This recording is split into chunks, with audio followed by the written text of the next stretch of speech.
This is KGW News at 11. Welcome to KGW News at 11. I'm Christelle Kumwe. Tonight we begin with a rivalry that goes back more than a century, and this year's matchup between the Ducks and Beavers did not disappoint. Orlando Sanchez got all the action from Reese Stadium. The dust has settled inside Reese Stadium on a night Beaver Nation will remember for years to come. And a comeback for the ages in this storied rivalry between Oregon and Oregon State. It's a rivalry like no other. The Ducks, the Beavers, the 126th meeting. Reese Stadium charged up. More than 28,000 in the building. The first top 25 matchup between these schools in a decade. Jack Coletto and Jaden Grant among the OSU seniors playing their final home game. A lot on the line for Oregon. A win away from a ticket to Vegas and the Pac-12 championship game. The Ducks found the end zone first. Bo Nix with a dime to Chase Cota. What a catch! The U of O forced 3 Beavers turnovers and took control of this game, building a 31-10 lead in the third quarter, setting the stage for an incredible OSU comeback. A couple of special teams miscues, multiple defensive stops, like the Ducks getting stuffed on 4th down on their own 29, ignited an epic rally, fueled by a steady dose of ground and pound, rushing for 268 yards. OSU closed the game, scoring 21 unanswered points. Comeback complete. Beavers win 38-34. It's a party in Corvallis. Beaver Nation storms the field, and there's Benny Beaver crowd surfing. What a night.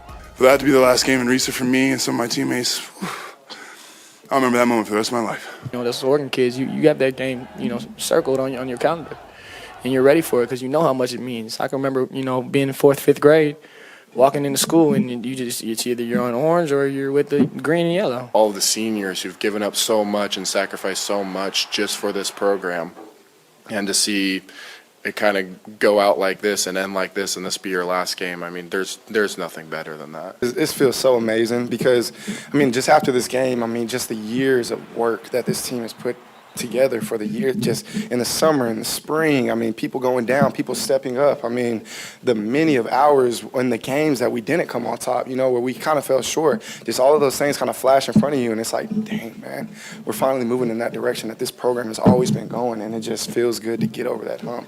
Not only do the Beavers pick up their 9th win of the season, but a signature victory in the Jonathan Smith era. Now the Beavers play the waiting game to find out where they're headed for bowling. And the same can be said for the Oregon Ducks, who wait to find out what bowl game they're headed to. Reporting from Reese Stadium, Orlando Sanchez, KGW Sports.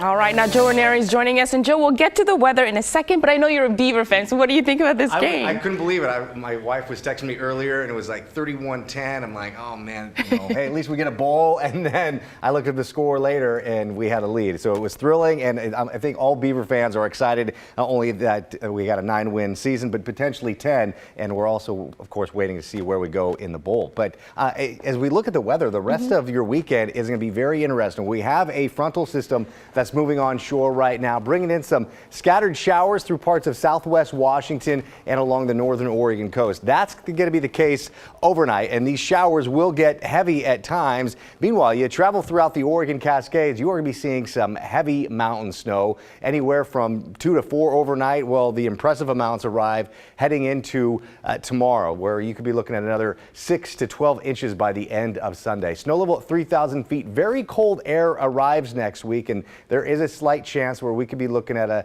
little mix of rain and snow down as low as the valley floor. But again, that's a few days out. But the watches and warnings, you see that purple color throughout much of the Oregon Cascades and into eastern Oregon. A winter storm warning in effect until early Monday morning, right around 10. I shouldn't say it too early, but again, we have some high surf advisories along the Oregon coast because of those king tides. And as we bring in Futurecast, those heavier showers arrive basically after midnight until about 3-4 o'clock in the morning. But the one thing that doesn't really stop is the snow showers throughout the Oregon Cascades. I'll talk more about that and just how low the snow level gets over the next few days coming up in about 10 minutes.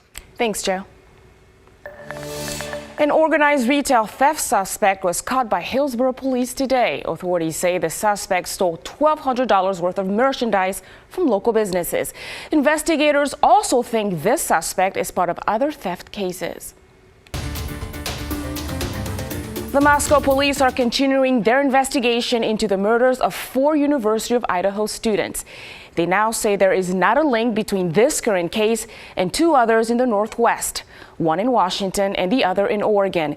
In a news release, the Moscow police wrote, quote, "There have been multiple media inquiries about a 1999 double stabbing in Pullman, Washington, and the 2021 double stabbing in Salem, Oregon.